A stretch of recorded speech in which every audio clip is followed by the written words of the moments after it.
kita akan bahas tentang dosa, kerja tubuh dan otak ya. Walaupun sebetulnya ini mungkin belum terlalu detail ya, ini baru kita secara superficial karena Allah Ta'ala yang lebih mengetahui sebetulnya bagaimana sih kalau kita ini berdosa atau apa sih yang terjadi. Tapi mudah-mudahan yang sedikit ini atau yang superficial ini bisa kita tahu bahwa oh kayak gini loh yang terjadi, sehingga insya Allah kita bisa senantiasa hati-hati agar kita senantiasa mohon perlindungan Allah, mohon petunjuk Allah untuk tidak melakukan dosa-dosa ini gitu ya. Baik, untuk itu saya izin untuk share screen ininya ya Mbak Linda ya sebentar ya. Nah supaya karena kita mau bicara otak jadi kita pakai slide aja biar gampang ya.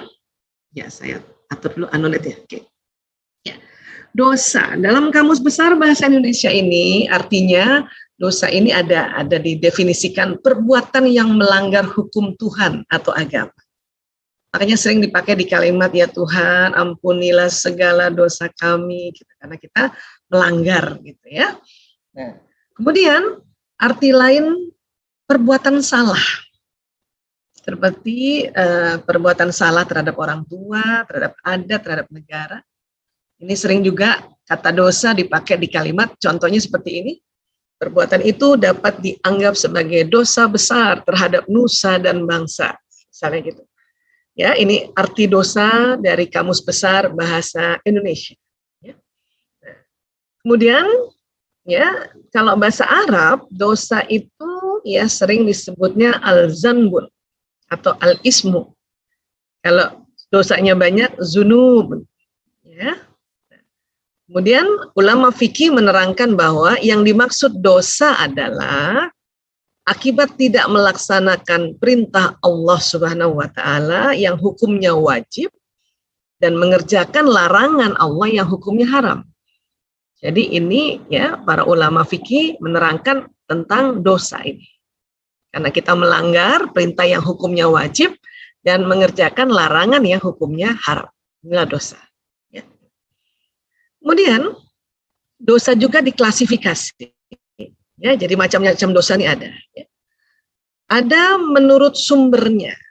Menurut sumbernya dosa terbagi, disebut juga dosa sir, dosa batin, ya. Dosa sir, dosa batin ini, contohnya itu tadi syirik, hasad, dengki, iri, bakhil, takabur, ujub, suuzon. Artinya ya secara sir. Kita lakukannya sumbernya. Ada juga dosa lisan. Ya. Contohnya sumpah palsu, berdusta, memfitnah, mengadu domba, membual, mencaci maki, mengejek, menghina. Ini masuk di kategori dosa lisan. Ya, karena sumbernya dari lisan. Ya. Kemudian dosa perbuatan. Ya, contohnya mencuri, berzina, membunuh, mendurhakai orang tua, berbuat zalim, menyakiti fisik orang, karena sumbernya dari perbuatan. Ini jadi dari sumber, menurut sumbernya terdiri dari sir atau ya dalam hati atau dalam batin istilahnya, lisan karena ya dari lisan dan perbuatan. Ya. Kemudian menurut sasarannya. Dosa terbagi, ya, dosa terhadap diri sendiri. Jadi kita ada dosa terhadap diri sendiri, ya, termasuk bakhil, takabur, ujub, dan bunuh diri masuk dosa terhadap diri sendiri. Ya. Dosa terhadap orang lain, membunuh, mencuri, menzolimi, menyakiti orang lain, memfitnah, mengadu domba, dan mendurhakai orang tua. Dan juga ada dosa terhadap Allah, syirik. Ya, tidak mengerjakan sholat, tidak mengerjakan puasa wajib, atau hal-hal yang diperintahkan Allah dan Rasulnya. Ya, ini menurut sasarannya. Ya. Kemudian menurut beratnya pelanggaran, dosa terbagi menjadi istilahnya ya dosa kecil, ini pelanggaran atas perbuatan yang tidak terinci bahwa pelanggaran tersebut adalah dosa besar. Jadi dosa kecil ini banyak banget. Ya. Contoh melihat sesuatu yang dilarang, berbohong juga termasuk dosa. Nanti kalau udah kebanyakan bohongnya jadi dosa besar nih berbohong. Ya. Dan menurut sebagian ulama, dosa kecil yang dilakukan terus-menerus dapat dinilai sama dengan dosa besar. Ya. Kemudian kalau dosa besar, pelanggaran hukum atas perbuatan yang telah ditentukan sebagai dosa besar, ya. Contohnya tadi ya, syirik tadi ya, jadi musyrik, kufur, mendurhakai orang tua, bersaksi palsu, bunuh diri, membunuh orang lain, mencuri, merampok dan berzina dan sebagainya, ya. Jadi ini menurut beratnya pelanggaran. Ya, jadi kita klasifikasi dulu sehingga kita tahu oh kayak gini ya pembagian dari para ulama fikih. Ya. Kemudian kalau di otak ini gimana? Ya, sering sekali ya saya kalau seminar pasti tunjukkan slide ini agar kita ingat bahwa kita punya otak. Ini ada otak besar, ada otak kecil, ya terbagi dua, belahan kanan dan belahan kiri. Di dalam otak ini ternyata ada otak emosi atau limbic system. Ya, buat teman-teman yang sudah sering ikut workshop untuk menata emosi ini sering sekali nih dikasih lihat gambar ini nih, agar kita ingat bahwa di otak kita ini ada otak emosi. Dan dia di inti atau persis kalau di otak ya, intinya otak itu emosi. Ilmu neuroscience mengatakan bahwa intinya otak itu emosi atau nafsu lah di situ ya istilahnya ya, hawa nafsu di situ. Oke. Nah, kemudian kalau kita belajar tentang emosi nanti akan ada level-levelnya. Ya, ini Mbak Uli, Mbak Linda nih sama teman-teman lain ini sudah sering banget saya kasih hafal ini ya, suruh hafal ya. Jadi berbagai macam jenis emosi manusia dan juga ada frekuensinya dan kalau dipetakan gini jadinya kayak tangga gini.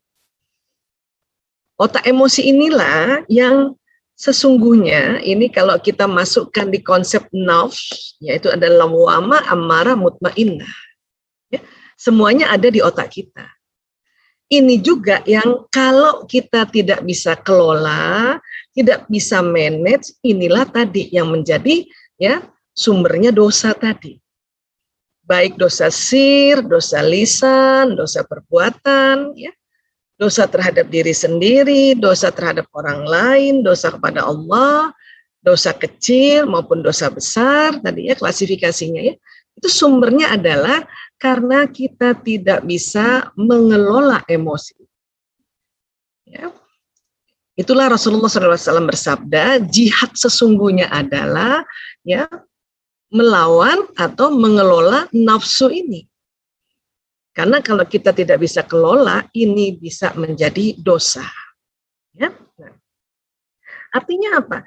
Memang ada semua di otak manusia, kita hanya bisa kalau sewaktu turun, kita identifikasi, oh saya sedang kesel nih, saya sedang marah. Kesel itu ya varian dari marah ya. Jengkel, benci, itu varian dari marah gitu ya. Atau aduh saya sedang sombong nih, atau aduh saya sedang cemas. Cemas itu varian dari takut ya, cemas, khawatir, ya ragu-ragu, bimbang itu varian dari takut. Atau ya Allah saya sedang sedih ya Allah, apalagi sedang pandemi seperti ini emosi kita nih ya Allah ya sering berada di sedih dan takut ini. Sedih yang berkepanjangan bisa akhirnya jadi apati atau yang disebut putus asa. Di sini orang kalau udah di sini itu capek banget, nggak ada tenaganya karena dia rendah hertznya 50 hertz gitu. Ya. Nah, namun walaupun memang Allah memberikan ya jenis-jenis emosi ini baik yang negatif dan positif, kita harus tahu bahwa ini anugerah Allah agar hidup kita dinamis. Yang Allah mau ya dari semua yang diajarkan kita di ad-dinul Islam itu adalah pada saat turun segera naikkan ke atas dengan menyebut Allah. Allah, ya Allah. Innalillahi wa inna ilaihi raji'un. Astaghfirullahaladzim. La ilaha illallah, la haula wa la quwata illa billahil aliyul azim. Sebut Allah berulang kali agar kita bisa naik ke atas. Bahkan sudah di atas pun kita harus sebut Allah. Masya Allah, alhamdulillah, ya, subhanallah. Ya, Allahu Akbar. Kenapa? Karena memang ini yang diharapkan atau yang diminta Allah. Ini juga yang membedakan antara orang satu dengan orang lain. Ya, ada orang marah sama, dua-duanya marah. Tapi ada satu sudah ya belajar bahwa pada apapun kita punya emosi sebut Allah, Allah, Allah. Tapi ada orang yang lain waktu dia marah, maaf, dia menyebutnya selain Allah. Dia menyebut binatang. Ya. Kenapa? Karena memang ya otak emosi ini ada juga pada binatang yang mamalia. Makanya dia sebut-sebut nama binatang. Lagi marah sebut-sebut nama binatang. Itu tambah turun itu. Nggak makin naik tambah. Keimanan seseorang naik turun itu karena dipengaruhi otak emosi. Pada saat kita merosot ke bawah sampai apati, kita lupa bahwa Allah maha segalanya. Bahwa Allah maha mengatur, bahwa Allah maha melindungi. Ya, maha memberi kesehatan, bahwa Allah yang maha memberi rezeki, bahwa Allah yang memberi kecerdasan. Itu kalau kita sudah di apati, udah lupa tuh semuanya. Lupa. Yang bahaya dari apati adalah jatuh ke satu level yang tidak lazim, yaitu depresi. Kalau depresi sudah harus ya dibantu oleh tenaga ahli. Nggak bisa ngangkat sendiri. Kalau kita masih sedih, kita ngangkat sendiri, nggak usah pergi dokter, nggak usah pergi ke psikolog, nggak usah angkat sendiri dengan sebut Allah, Allah, Allah. Tapi kalau udah depresi, disuruh sebut Allah, disuruh istighfar, dia sudah enggan. Kenapa? Karena secara yang terjadi di dalam otaknya terjadi hormon bahagia yang menyusut sedikit. Wah, itu bahaya kalau kayak gitu. Makanya dibantulah oleh psikiater. Tapi kalau sudah lagi sampai minum obat beberapa hari, terus dia bisa nangis, nah barulah kita bisa, ayo ingatkan, yuk sebut Allah, Allah. Makanya kalau belum sampai di apati baru sedih, langsunglah ingat Allah. Ya, untuk bisa naik ke atas. Ya. Nah. Kemudian kita dikenalkan juga ya, karena ini juga ciptaan Allah, ada namanya otak reptil, batang otak. Batang otak ini kerjanya banyak sekali. Salah satunya adalah respon tubuh fight or flight, serang atau lari gitu. Makanya ya pada saat batang otak ini kerjasama dengan otak emosi dalam merespon sesuatu, itulah kita bisa ya menimbulkan dosa. Dosa sir gitu ya, kesel sama seseorang, terus batang otak kita tuh rasanya pengen banget kita serang orang itu, cuman kita masih ya nggak mau ngomong langsung. Makanya kita sir, dosa sir, kita ngomong, kita mengumpat dalam hati kita, mengumpat di batin kita, itu namanya dosa yang sumbernya sir ya, dalam batinnya itu udah dosa juga tuh. Ada juga karena wataknya mungkin belak-belakan ya, sudah marah, batang otaknya tegang, dia fight, makanya dimarahin lah orang itu, ya disemprot lah, itu tadi yang disebut dosa lisan, memaki tadi, mencaci tadi. Bahkan bisa jadi kalau lagi dia tidak bisa kontrol, dia pukul orang itu, masuk lagi dosa ya perbuatan. Iya, itu sumbernya gitu. Ya, tergantung. Ini dosanya kalau sama orang lain ya seperti itu tuh, bisa jadi 3 tuh. Mulai dari sir, lisan, akhirnya perbuatan. Itu sebetulnya karena batang otak kita yang tegang berkelamaan atau terlalu lama, dan otak emosi juga yang tegang. Sehingga ilmu apapun yang ada di otak terblokir sementara. Ya, nah baik. Kemudian ya kita berkenalan lagi dengan otak yang bagian depan, ini bagian sini nih, ini kita kasih warna ungu nih ya. Ini adalah yang kita sebut prefrontal cortex.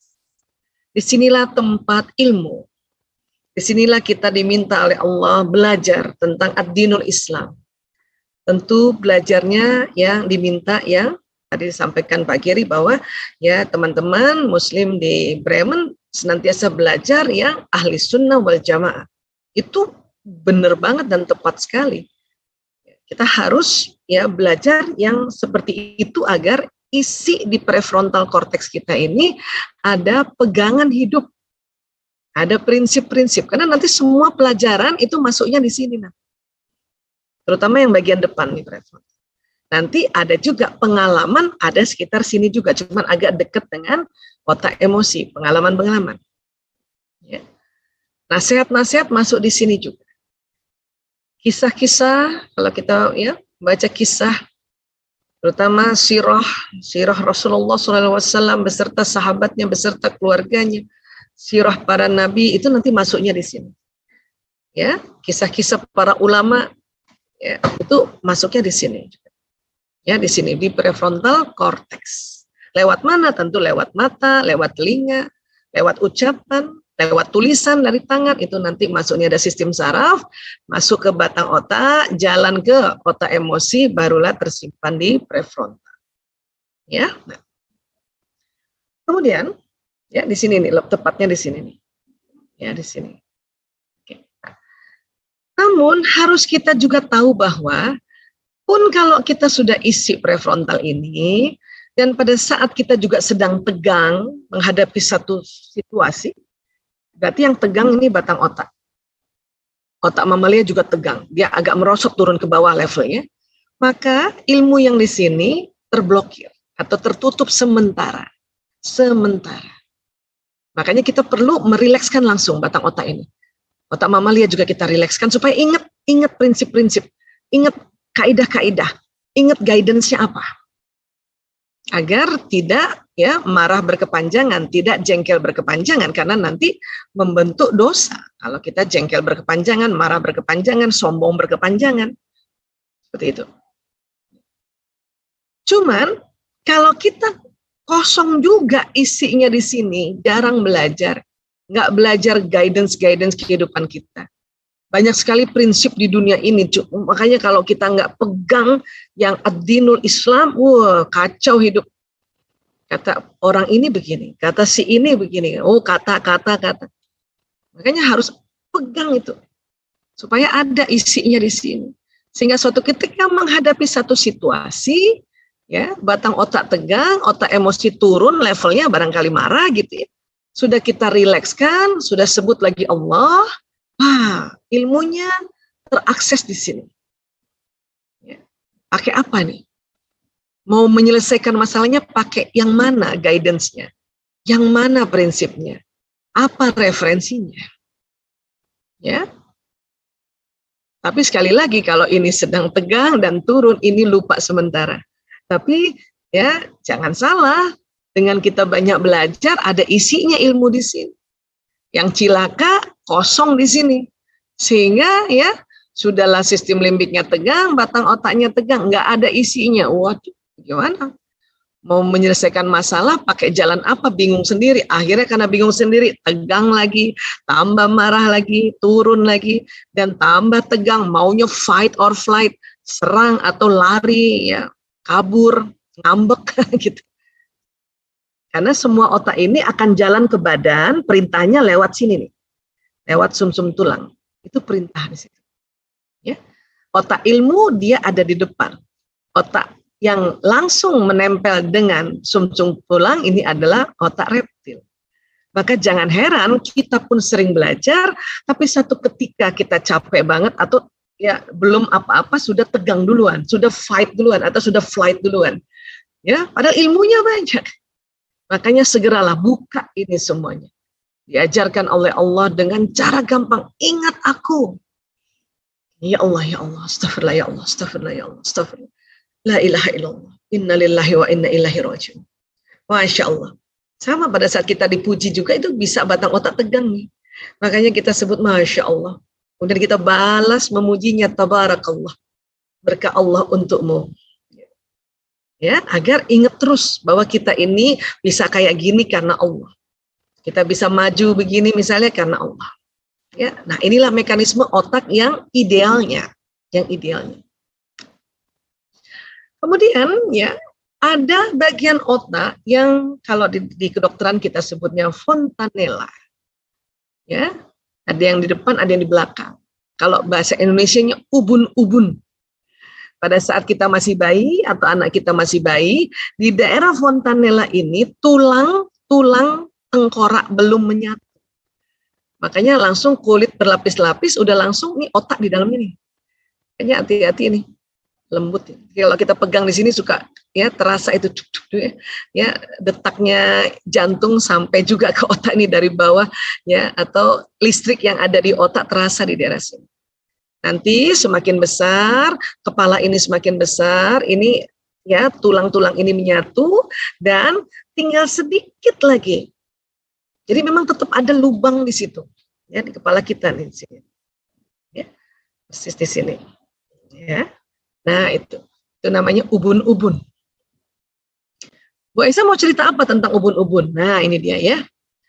Jadi rupanya saat berdusta, berkata kotor, berkelahi, durhaka, menzalimi, membunuh, ternyata dikeluarkan neurotransmitter yang sangat banyak dari daerah limbik ini tadi kan, limbik tadi itu otak mamalia tadi kan, daerah yang mengatur emosi ke daerah prefrontal di bawah ubun-ubun. Kan ilmu di sini nih, prefrontal sini ya, pengalaman di sini. Gak punya ilmu, ada juga orang punya ilmu, tapi entah kenapa mungkin dia kepepet pertamanya ya, akhirnya dia berdusta, maka memori waktu dia berdusta, itu terjadi sambungan neuron yang dahsyat, neurotransmitternya dari limbik system ini berkumpul di sini. Berkumpul di sini. Dan ternyata ini di bawah ubun-ubun. Di bawah fontanella anterior tadi. Di sini dia. Berkata kotor juga, ya itu tersambungnya di sini. Jadi ternyata di lokalisasi Allah membuat tempat otak yang pada saat kita berdusta, berkata kotor, berkelahi, durhaka, menzolimi, membunuh, itu di lokalisasi persis di bawah ubun-ubun. Jadi kalau ditanya, ya dosa itu di otak, apa yang terjadi? Dosa di otak akan terjadi satu tempat di bawah ubun-ubun terlokalisasi, dosa-dosa berkumpul di situ. Ya, kita ada lah, ada.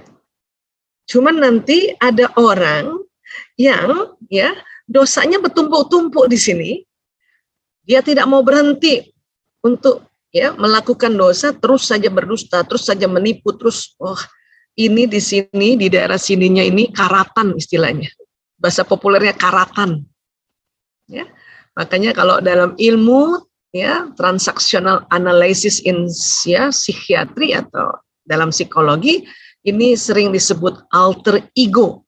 Kalau orang sudah bertumpuk-tumpuk dusta, akhirnya jadi penipu, pembohong, begal, itu namanya alter ego. Punya memori yang awalnya mungkin dari trauma, cuman tidak diobati, tidak mohon ampun, ya terus saja melakukan. Ini ada istilah kita alter ego. Ya, bagian diri yang menjadi alter, yang menjadi jahat. Kadang alter ego yang di sini bisa membunuh yang lainnya atau bisa mengalahkan watak aslinya karena watak di daerah sini.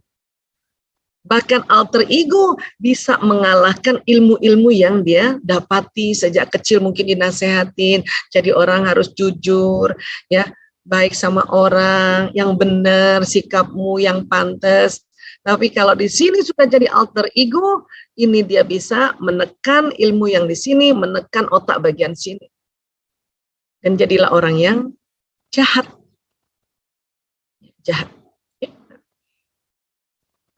Dalam Al-Alaq ayat 15-16, Bismillahirrahmanirrahim, kalla la in lam yantahi lanasfa'an bin nasiyah, nasiyatin kazibatin khati'ah.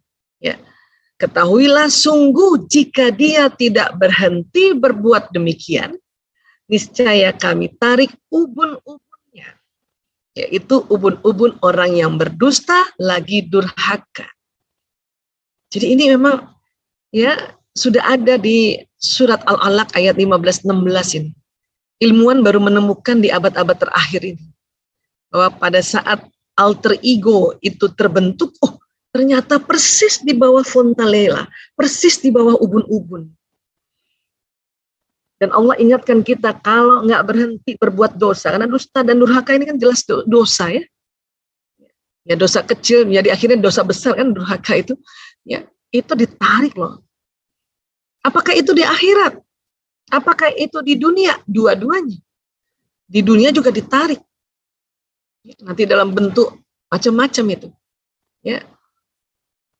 Nah, sekarang ini dia nasyah di daerah ubun-ubun di sini. Jadi baru ketahuan ada terlokalisasi itu. Kalau orang yang sering berdusta, durhaka, berkata kotor, zolim dan sebagainya, menipu dan sebagainya. Kemudian lanjutan ayat itu falyad'una dia, maka biarlah dia memanggil golongannya untuk menolongnya. Jadi ini orang-orang yang suka berbuat dosa ini atau yang punya alter ego atau penipu, pembohong itu kalau ya sudah dikasih tahu awas loh kamu nanti ya kena hukuman. Oh, dia akan memanggil golongannya untuk nolong. Jadi nanti dia bohong lagi ke sana, bohong lagi ke sini. Wah, saya dizolimi, wah, saya jadi tumbal. Wah, dia nyari terus. Ya. Begitu juga di akhirat nanti dia cari golongannya, tolong dong, tolong gitu. Tapi ya ayat 18-nya sanada'u zabaniyah. Ya. Kelak kami akan memanggil malaikat zabani. Wah, itu malaikat yang luar biasa nih. Serem-serem nih.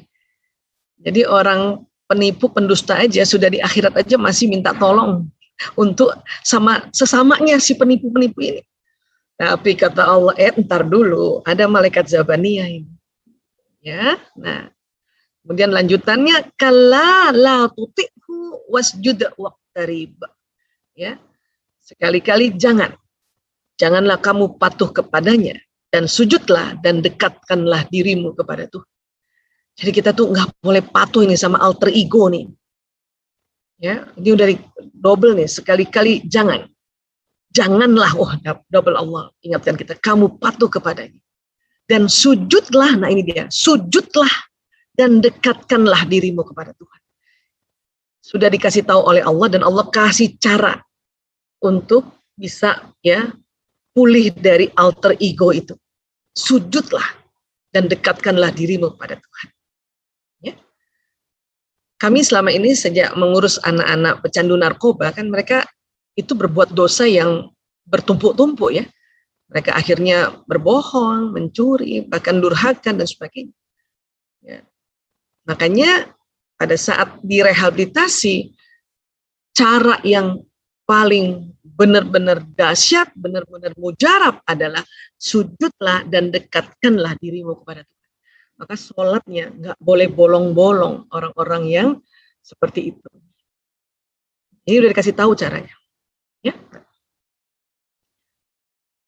Kemudian ya, barang siapa yang tidak meninggalkan perkara dusta, tetap mengamalkan dustanya, maka tidaklah Allah butuh untuk menilai puasanya, meski ia bersusah payah seharian menjauhi makanan dan minum. Orang suka banyak dusta, tetap puasa itu ya rugi juga. Jadi hati-hati ya, amalan apapun jadinya ya sia-sia. Karena masih tetap berdusta, masih tetap melakukan dosa. Ya. Jadi ini ada namanya korteks dorsoprefrontal ini. Ya. Ini persis ini agak atas lagi dikit ini yang di bawahnya ubun-ubun. Kalau ilmu kan di sini ya prefrontal korteksnya. Ya. Apa sih yang terjadi sih Bu Aisyah di dalam otak prefrontal ini? Akan terjadi sambungan neuron, koneksi neuron atau sel otak. Ya, pada saat kita belajar terjadi koneksi otak di situ. Pada saat kita ya belajar prinsip-prinsip bagaimana sih ya apa yang Allah tidak suka pada kita, apa sih larangan Allah, ini di daerah sini nih itu akan tersambung neuron-neuron ini kalau kita cari tahu terus. Yang dilarang Allah apa sih? Yang Allah perintahkan dan yang wajib yang mana sih? Yang mubah yang mana sih? Yang makruh yang mana? Itu perlu belajar memang kita.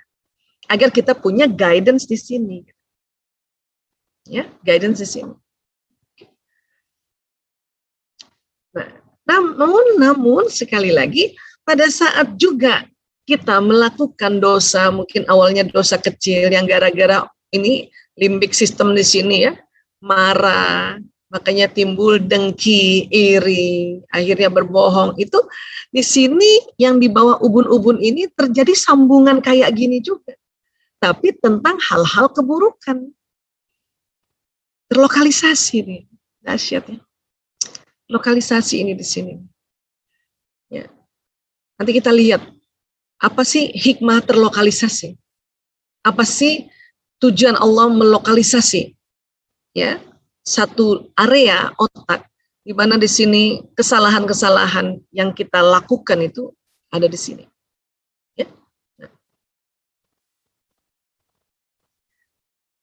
Nah sekarang, jika manusia mulai berpikir berulang-ulang bahwa dia dalam kondisi yang sangat baik, maka terjadi juga sambungan otak.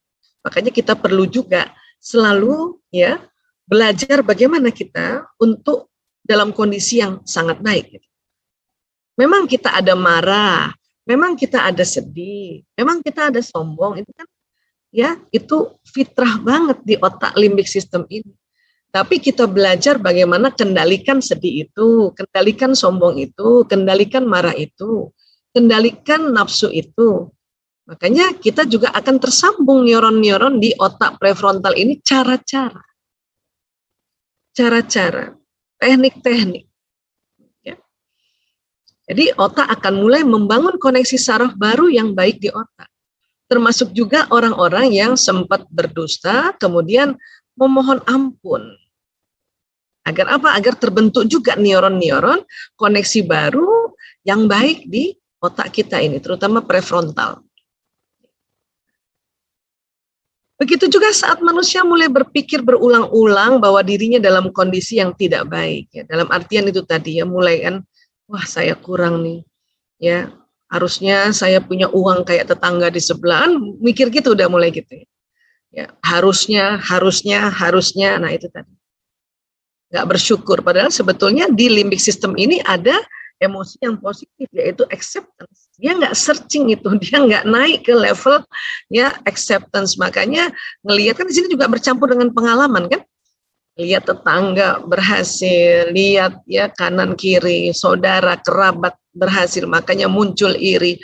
Mulailah dia memikirkan hal-hal yang buruk. Nah ini udah mulai juga terjadi sambungan otak dalam kondisi berpikir yang tidak baik. Awalnya gitu. Ya, mulai hasad. Nah itu tadi dosa sir sudah mulai. Dosa zolim sama diri sendiri. Ya, dosa terhadap diri. Nah gitu teman-teman. Ya. Nah, maka otak akan mulai membangun koneksi saraf baru yang tidak baik di otak. Ya. Dan itu berarti yang di bawah ubun-ubun ini sudah mulai ada polanya tuh, patronnya tuh. Ya, karena sudah mulai berpikir yang tidak baik. Mulai ada hasad, mulai ada iri, mulai ada dengki, cemburu. Wah, udah di situ tuh nanti tuh akan terjadi apa? Ya, mekanisme pertahanan diri, si batang otak tegang akhirnya menipu, berbohong, manipulasi. Nauzubillah min dzalik, ya. Jadi semuanya memang berawal dari dalam diri. Karena sebagai makhluk yang diturunkan sebagai khalifah, manusia memang telah menggenggam kemampuan lengkap untuk mengubah otaknya sendiri.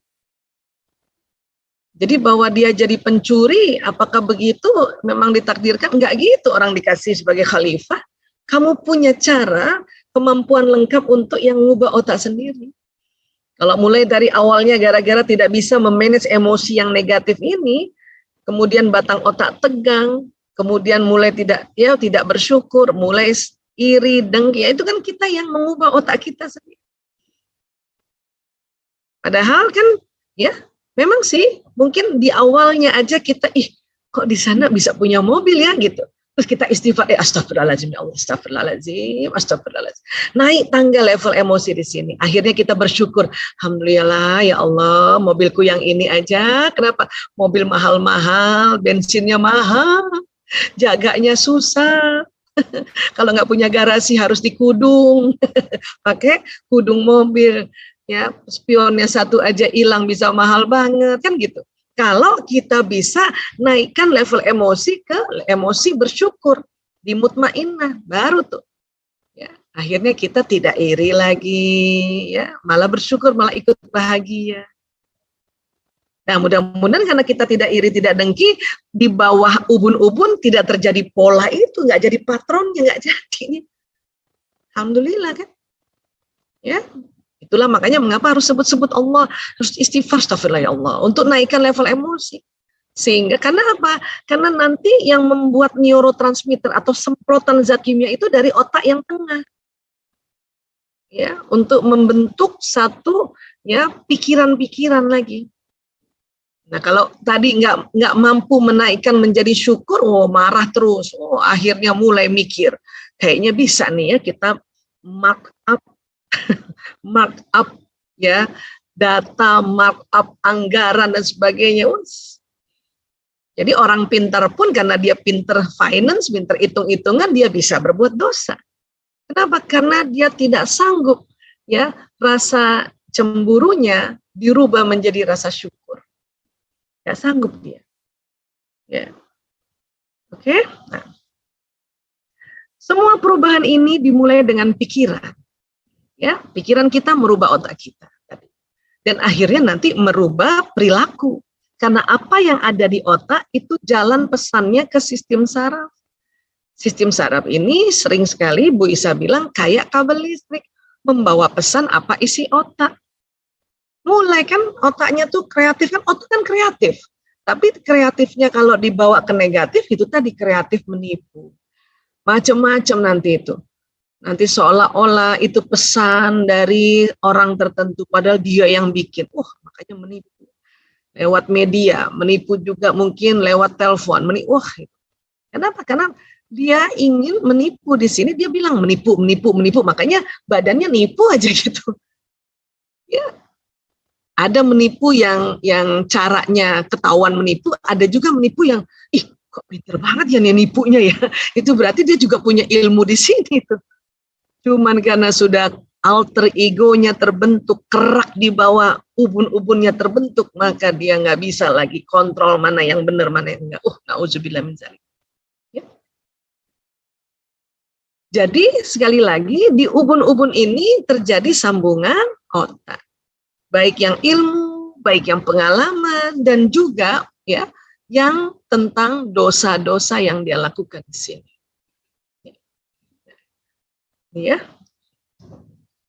Nah, untuk itu, karena dia di ubun-ubun, kita kan punya nih bahwa kita ini, mudah-mudahan belum jadi alter ego ya, na'udzubillah min dzalik ya.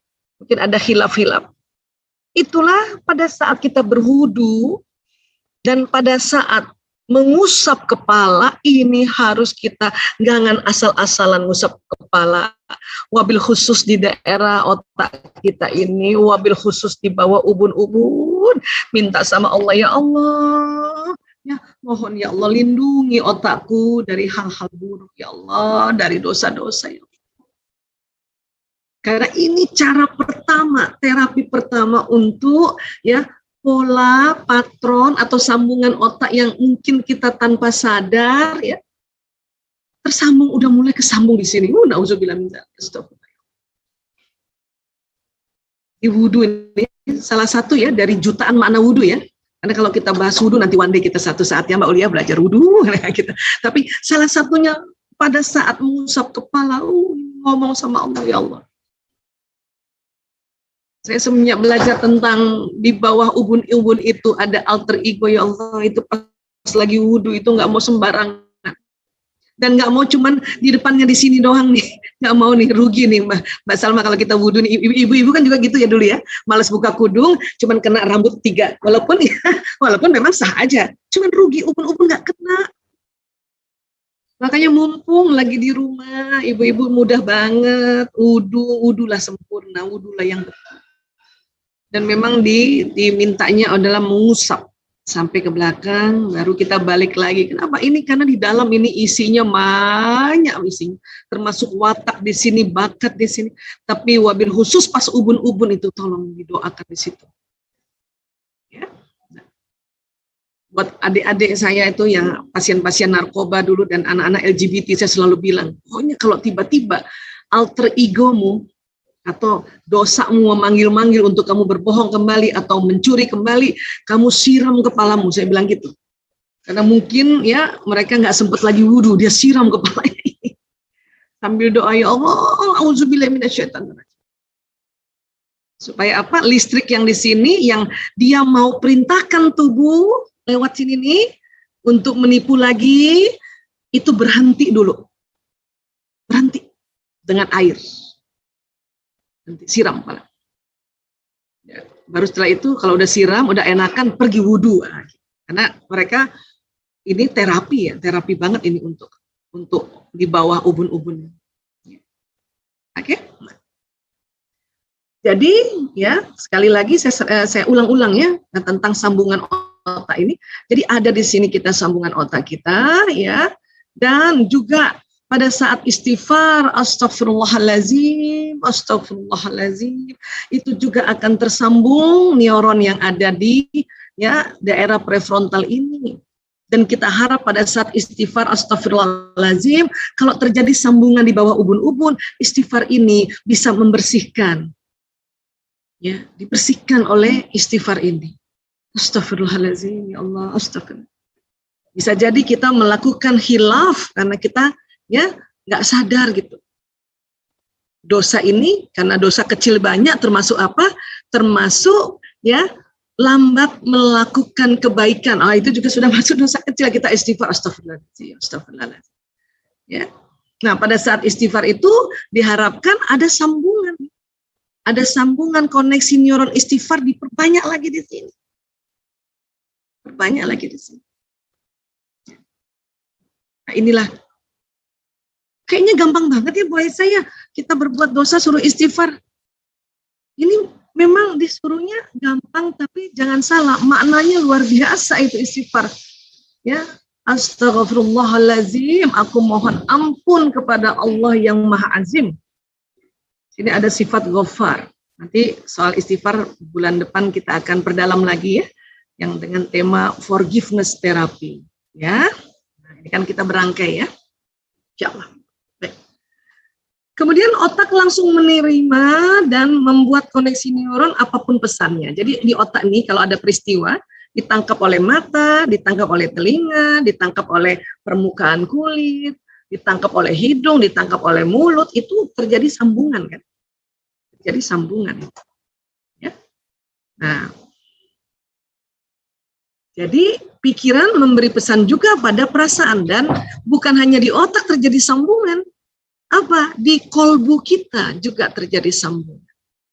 Yang mana sih kolbu, Bu Aisyah? Nah, kolbu ini ya, para ulama dan para ilmuwan dekade sekarang ini merujuk pada organnya yaitu jantung, heart. Karena ditemukan banyak sekali ya keajaiban-ajaiban jantung. Jantung. Kolbu. Walaupun banyak orang mengartikan kolbu ini hati. Bahasa Arab kolbu itu jantung. Hati itu kibdun. Ya, nah ini. Ya, ini Imam Al-Ghazali ya. Ulama besar kita ini, Masya Allah, dalam bukunya Teori Dasar Penyucian Jiwa, Imam Al-Ghazali memberikan definisi tentang qalb. Ya. Jadi, kolbu adalah daging yang bersuhu panas, berbentuk kusam, berada di sisi sebelah kiri dada. Di dalam isinya ada rongga yang berisi darah hitam sekali. Masya Allah, ini Imam Al-Ghazali ini luar biasa ya. Makanya tadi alhamdulillah ini Pak Geri menyampaikan teman-teman di KMIB juga ya kitabnya dari Imam Al-Ghazali. Ini dahsyat Imam Al-Ghazali, Masya Allah. Ini baru Imam Al-Ghazali, apalagi ya guru-gurunya di atas itu, apalagi Rasulullah SAW. Ya. Oke. Jadi ditemukan ternyata tahun 91 ini oleh Dr. J. Andre Armour, di sini ada neuron, 40.000 neuron. Namun Imam Al-Ghazali di usianya itu dia kan lahir tuh di antara 1110 ya Masehi. Beliau sudah menemukan ada satu titik kolbu di daerah atrium ini. Tapi tahun 91 oleh J. Andre Armour baru ditemukan, oh ada neuron toh. Dulu juga Imam Al-Ghazali menemukan di atrium ini ada namanya SA node, sinus atrial node, tempat ya power atau listriknya supaya jantung ini berdetak lup dup lup dup lup dup lup gitu. Imam Al-Ghazali duluan menemukan ya, Insya Allah ya. Ilmuwan-ilmuwan itu baru abad 19 menemukannya. Nah, Imam Al-Ghazali juga bilang ada sesuatu itu selain SA node di daerah atrium ini katanya. Ada suara Tuhan katanya di situ. Ya. Makanya dia sebutnya titik kolbu. Nah, barulah ditemukan, oh ada otaknya jantung. Makanya di jantung juga ada sambungan neuron di sini. Yang bahaya, orang yang sering menipu, orang yang sering berdusta, manipulasi, maka bukan hanya di otaknya saja tersambung neuron-neuron dusta manipulasi, tapi di kolbunya juga tersambung memori-memori dusta, manipulasi, menipu, dan sebagainya. Inilah yang Rasulullah SAW mengatakan bahwa kalau mudghah ini baik, maka baik semua tubuh. Kalau mudghah ini buruk, maka buruk semua tubuh. Buruk baiknya itu tergantung selama ini apa yang dia pelajari, apa yang dia lakukan, apa yang dia kerjakan. Karena selain di otak terjadi sambungan kayak gini, di sini juga tersambung. Padahal di sini juga ini sering kasih tahu otak, otak, jangan gitu. Masa kamu mau kaya, kamu menipu? Ini suka ngomong ini, makanya ada namanya suara kolbu. Kenapa? Ya, menurut Imam Al-Ghazali, jantung ini dari awal selain lubdub itu ada suara Allah di situ, suara Tuhan di situ yang selalu ingatkan otak, otak. Penemuan Andre Armour juga mengatakan begitu, jantung bisa ngomong sama otak. Jantung bisa kasih pesan kepada korteks otak. Tapi dia akan suara Tuhan akan tertutupi dengan apa? Dosa tadi yang dilakukan.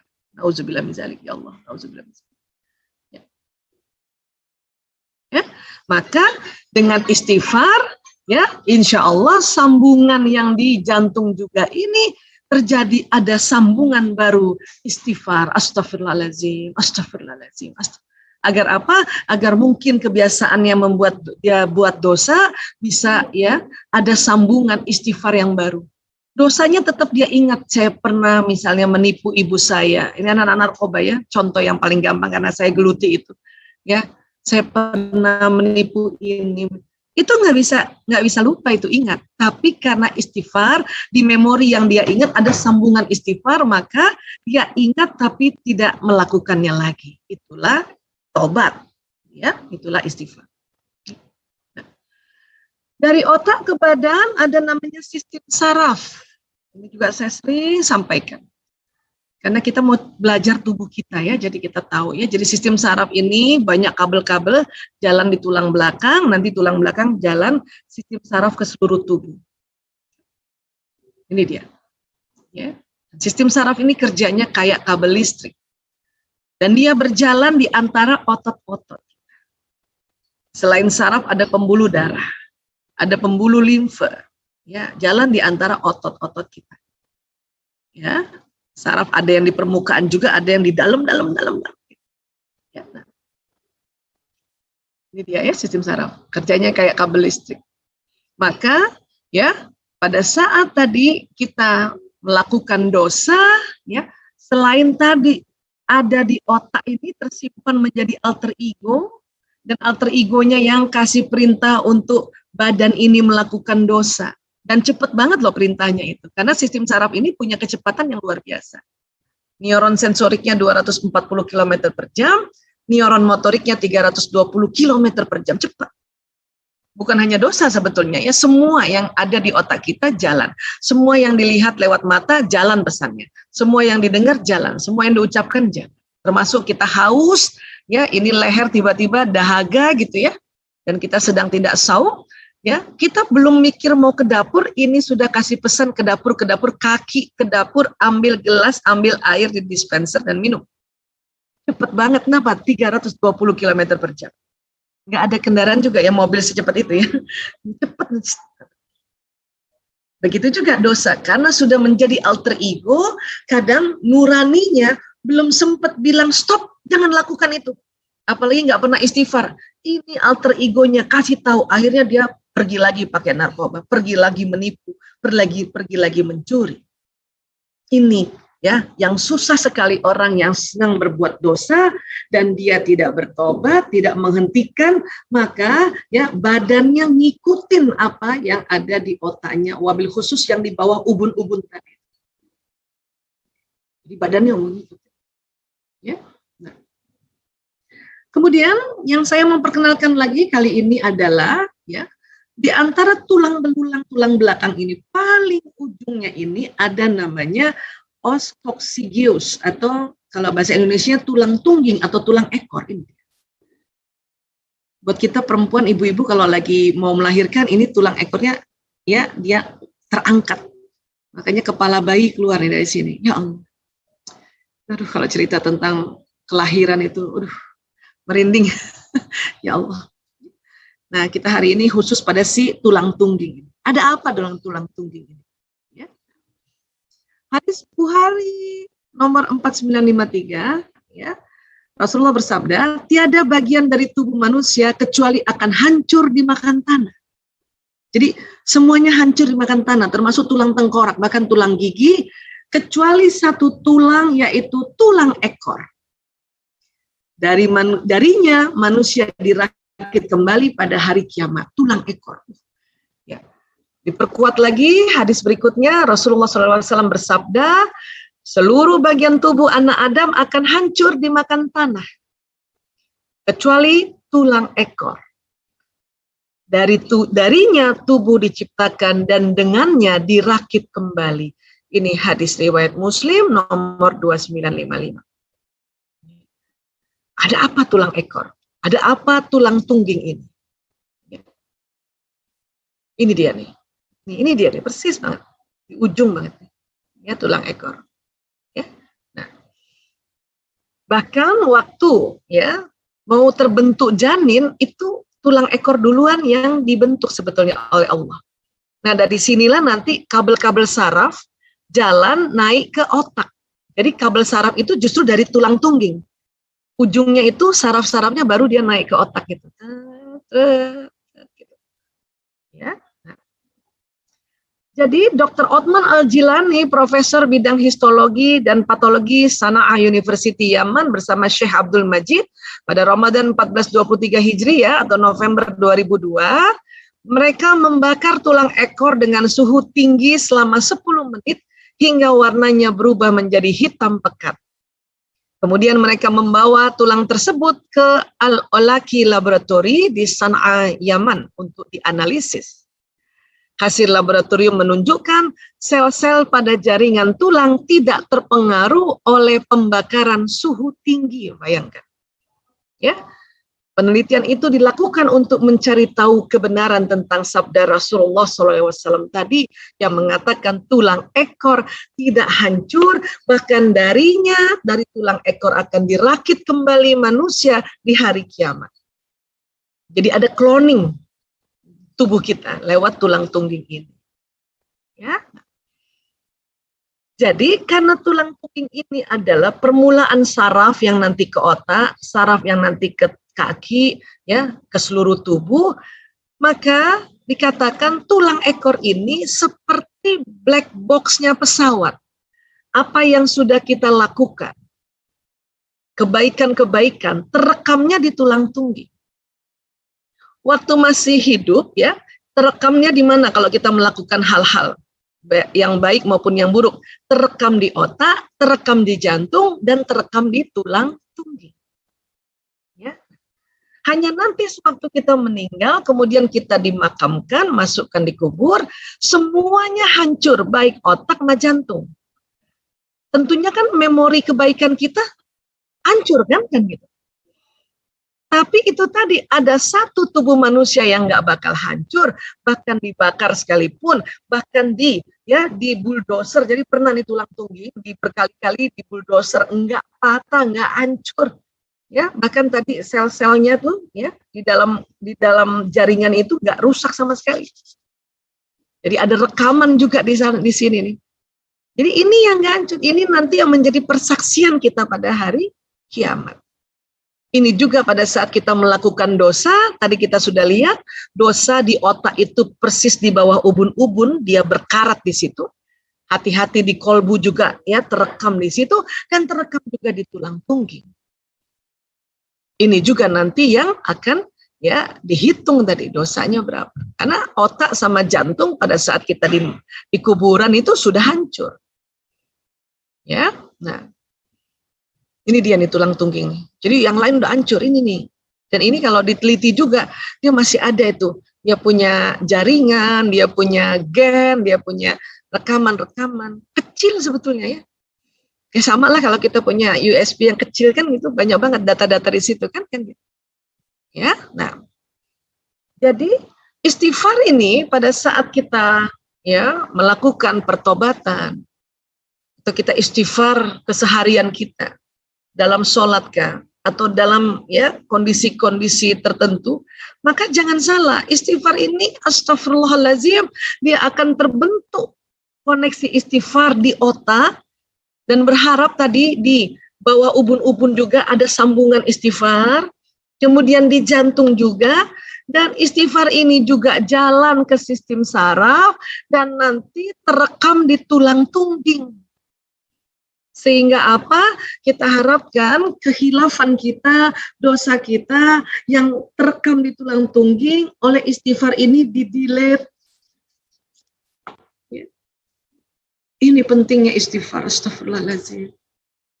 Dan supaya afdol, waktu istighfar jangan asal aja, karena kalau asal aja dia kurang power, jangan-jangan nggak sampai ke tulang tungging.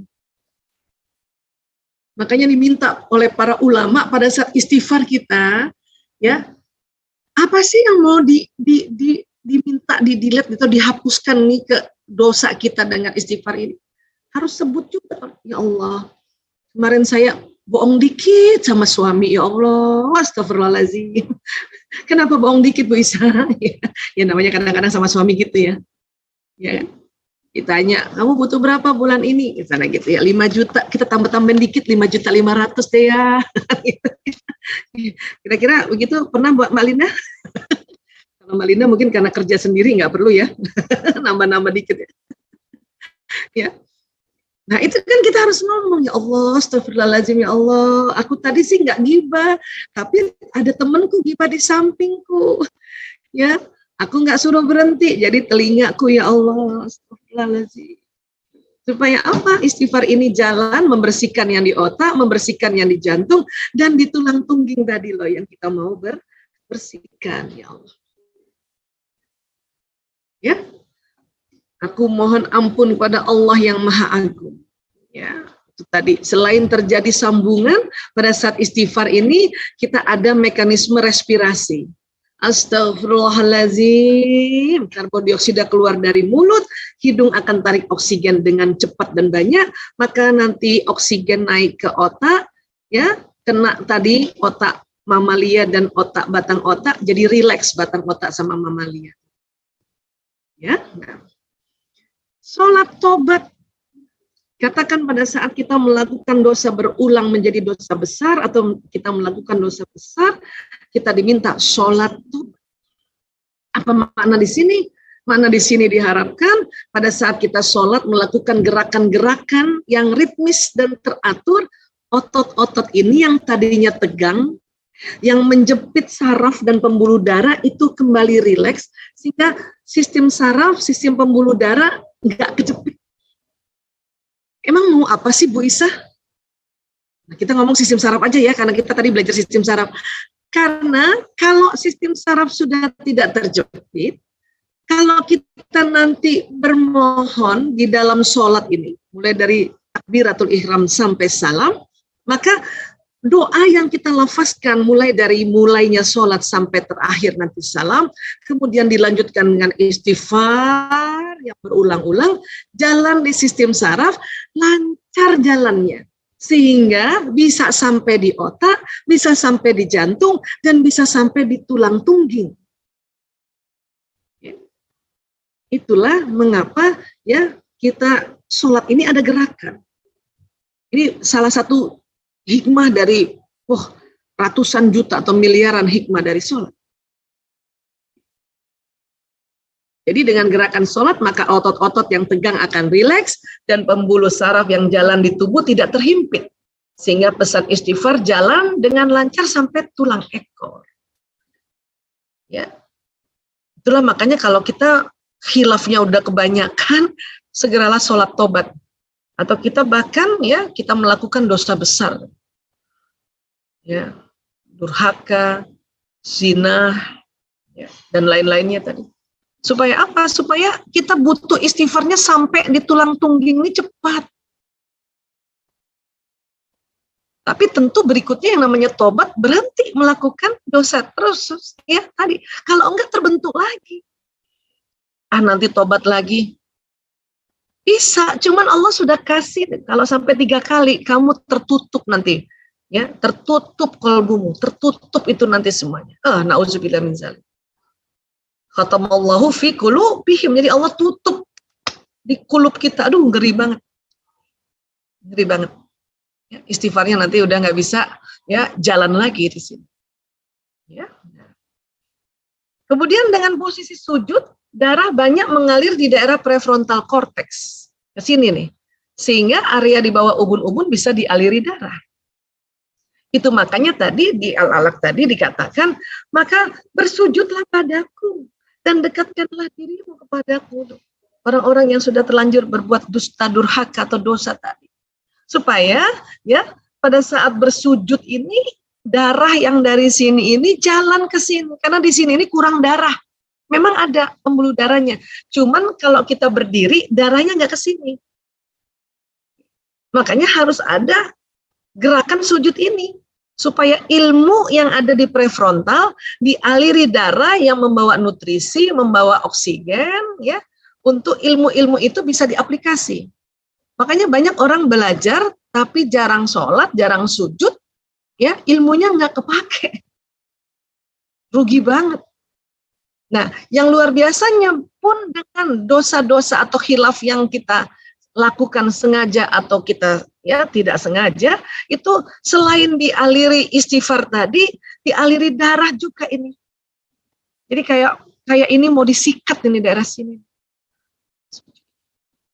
Makanya sujudnya agak lama dikit ya, kayak teman-teman ya. Karena kalau sujudnya terlalu buru-buru, nggak tumak nina, belum sampai darah ke sini, udah turun lagi. Ya. Ini karena kalau kita posisinya kayak gini, di daerah prefrontal ini sedikit darah ke situ. Sudah ada pembuluh darahnya, cuman sedikit ke situ. Itulah makanya disuruh sujud. Dan sujud ini yang paling dekat antara seorang hamba dengan Robnya adalah ketika ia sujud, maka perbanyaklah doa ketika itu. Ya Allah. Bahkan kadang-kadang udah nggak tahu lagi mau minta apa, udah pas sujud, ya Allah. Ya, setelah kita doa sujud, mohon ampun, ya Allah. Kadang-kadang kita nggak tahu ya apa yang kita lakukan gitu. Karena yang termasuk dosa kecil itu jadi ya kebaikan yang kita lambat-lambat, sholat kita lambat-lambatin dengan sengaja, udah dosa itu. Makanya ya Allah, ampun ya Allah.